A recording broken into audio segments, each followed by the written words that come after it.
Everyone loves a peaceful community tank until one fish turns into the tank's drama queen, or maybe the plant assassin or chaos goblin.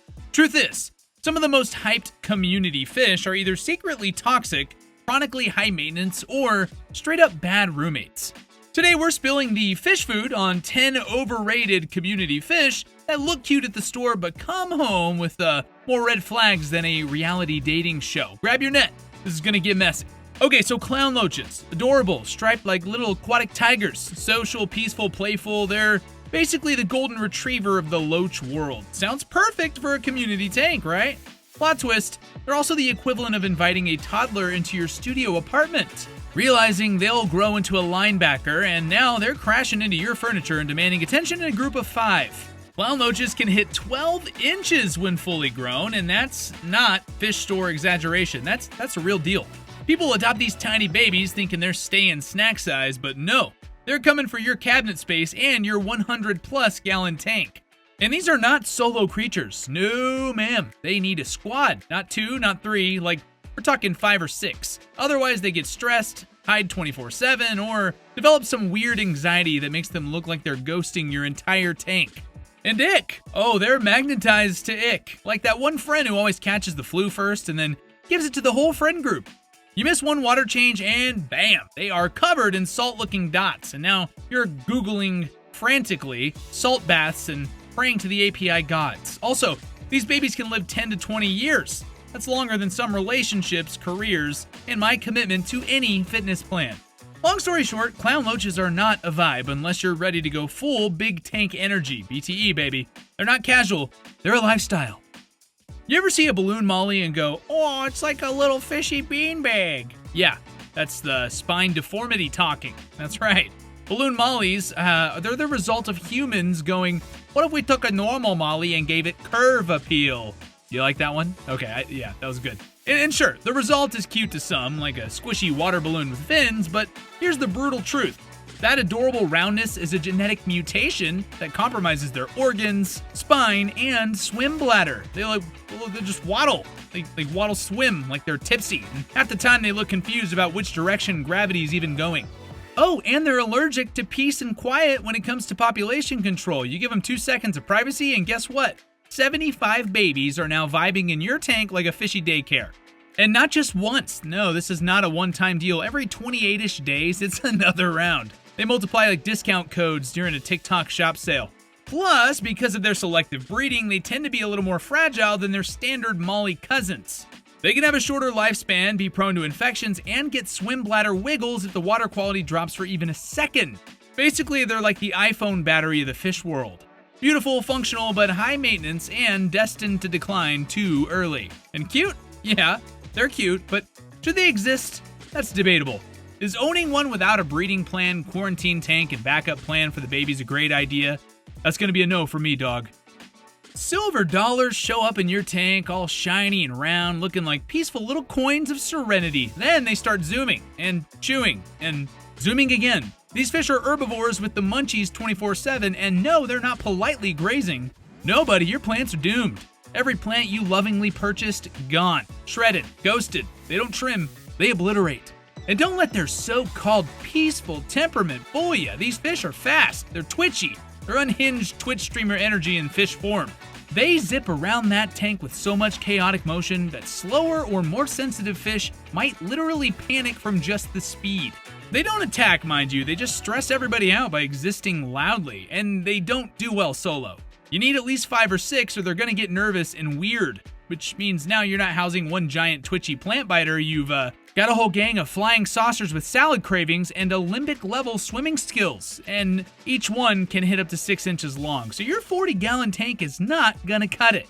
You're gonna need something closer to the size of a home theater. And are they cool? Well, sure. If you got no plants, a giant tank, and maybe some time to watch them vibing like anxious holograms, but for the average aquascaping girly, these are not the coins you want to invest in. German blue rams. These are the fish equivalent of a fashion influencer with 3 million followers and 3 breakdowns a week. They are stunning, don't get me wrong. The colors, chef's kiss. That electric blue shimmer with a pop of yellow and red, oh, they slay. But the emotional damage they bring to your tank is unmatched. They are, without a doubt, divas, not the Mariah Carey I don't do stairs kind, more like the I'll perish if the pH shifts by 0.1 kind. These fish require water temps in the sauna range, 82 to 86 degrees Fahrenheit, and if you dare give them water that's even slightly less than pristine, they will literally just stop thriving, maybe even stop existing. Ammonia spike? Gone. Miss a water change? Oh, they'll hold a grudge with their immune system. Oh, and let's talk lifespan. I mean, if you're lucky, maybe 2 years. If you got yours from one of those big box pet stores, you're probably clocking 6 months tops. Inbreeding and mass production have absolutely wrecked the quality. They're fragile in body, fragile in soul. To summarize, German blue rams are that emotionally unstable ex who is really attractive but just drained your will to live. Talking about you, Samantha. They're gorgeous, don't get me wrong, but not worth the emotional labor if you're not into high-maintenance relationships. Aquascaping. Yep. Samantha, if you hear this, never mind, let's move on.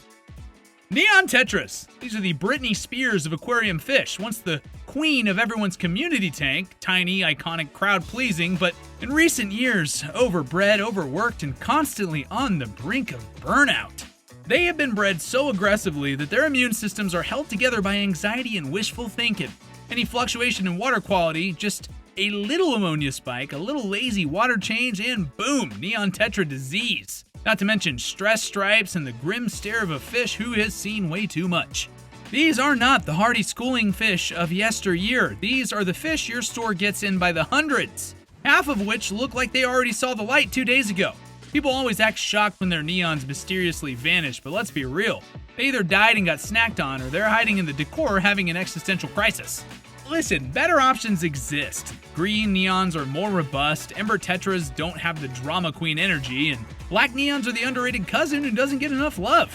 Neons, they're the burnout poster children of freshwater fish. Glowfish. These are what happens when humans said, what if we made fish aesthetic, and then took it way too far.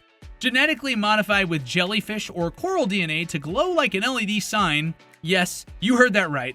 These fish were engineered for vibes, not viability. And the result is definitely mixed, to say the least. I mean, they're sold as fun, beginner-friendly community fish, but here's a plot twist. A lot of them aren't even good in communities. Glowfish tetras are too nippy. Glowfish sharks are territorial gremlins. And glowfish barbs? Mild chaos agents. Basically, you got rainbow-colored roommates who either stress everyone out or start fights at 2 a.m. They're also fragile as AF. Okay, genetically tweaked bodies do not equal hardy creatures. You might think your tank looks like a rave, but under that glowing facade, these fish are low-key suffering. Plus, their looks aren't that compatible with planted tanks, unless you're into that weird black, gravel, blue LED artificial decor dystopia that makes your tank look like it's stuck in a 2011 music video. Owning glowfish is like saying, I want a fish that's fluorescent and problematic. They're marketed to kids who are just gonna forget about them in 2 weeks. It's not great for people trying to build a sustainable, peaceful tank. Listen, discus are royalty, period. They glide around like they pay rent, taxes, and have diplomatic immunity. But here's the thing about royalty. They don't live by peasant rules. And if your tank isn't basically Versailles, they will perish out of sheer inconvenience.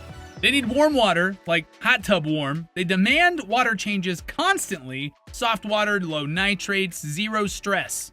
One wrong look from your other fish and they will ghost into a corner and refuse to eat for 3 days. And feeding? Oh, not always easy. Sometimes they're picky, sometimes they want frozen bloodworms, sometimes they want your patience to die slowly. They also aren't meant to be kept alone, so now you need like 5 of them and each one costs more than a fancy date night. But even after spending half your paycheck, there's no guarantee they won't just drop dead because your water's too neutral. Basically, they're the aquarium hobby's most expensive gamble. Seeing them in other people's tanks is beautiful. They're mesmerizing, they're peaceful, but oh my gosh, owning them yourself? That's a full-time job with no PTO and constant anxiety. Alright, fancy bettas. We've all seen them. Those flowy, elegant tails that look like someone put haute couture on a fish. Crown tails, veil tails, double tails. They're so dramatic, so stunning, but also so cursed. These long fin beauties are literally swimming liabilities. Their fins are giant fragile flags that rip if you breathe too hard near the tank. Every piece of decor is a potential trip hazard, and don't even think about putting them in a tank with decent current. The poor things are going to end up drifting around like half-inflated pool floaties. It's given, help, I've fallen and I can't swim up. Also, they've been bred so heavily for tail length and color that health has been left in the dust. Fancy bettas are fin rot magnets. They often have weak immune systems, and some even struggle to breathe because their little bodies can't support the fancy packaging. It's beauty at the cost of function.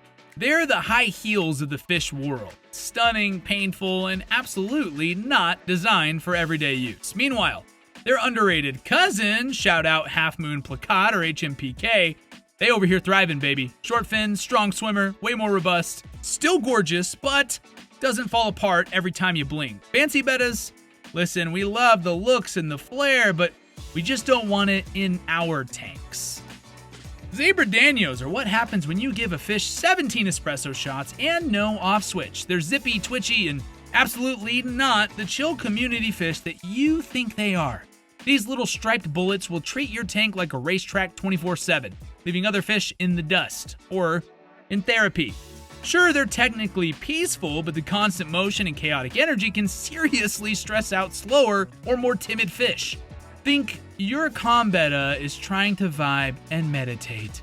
And here comes a Danio doing laps like it's training for the Aquatic Olympics repeatedly, forever and ever and ever and ever. They need to be in groups of 6 or more, or else they get aggressive out of pure existential boredom, I guess. And yes, they're cold water tolerant and low maintenance, but peaceful? Not quite. They're more background chase gremlins than peaceful community members. I mean, they're perfect if you do want movement, but they're terrible if you want serenity. And if your fish can't handle the energy of a sugar-high toddler on a trampoline, Zebra Danios are not the vibe. Annual killifish are so beautiful it's almost insulting. Their colors are unreal. Blues, reds, metallic sheens, and patterns that look hand-painted. But here's the emotional damage. They live fast, die young, and leave you heartbroken with an empty tank and a lingering sense of betrayal. These fish are evolutionary sprinters. In the wild, they hatch, grow, breed, and die within a year, because they come from seasonal pools that dry up. Their eggs have to dry out before they can hatch, which is cool for nature docs, but a nightmare fuel for the average aquarist who just wanted a pretty fish. In captivity, even with perfect care, most annual killifish only live 6 to 12 months. You finally name them, fall in love, and maybe record a TikTok of their glow up, and then they're gone. You're left staring at a tank like someone just canceled your favorite show mid-season? Anyways, if you love the aesthetic but hate the heartbreak, non-annual killies are the move. Species like Aphyosemion still look stunning but can live 2 to 3 years and don't require you to dry out eggs like your bacon fish cookies. Annual killies are gorgeous, yes, but emotionally, they're the aquatic equivalent of a situationship. And listen, that's the tea on the most overrated community fish. Are they cute? Sure. But peaceful tank mates? Questionable at best, people. If you laughed, learned, or maybe just realized your tank might be a reality show waiting to happen, hit like, subscribe, and drop your most overrated fish stories in the comments. Catch you next time. Keep your tanks calm and your parameters cleaner than your search history. I'm watching you.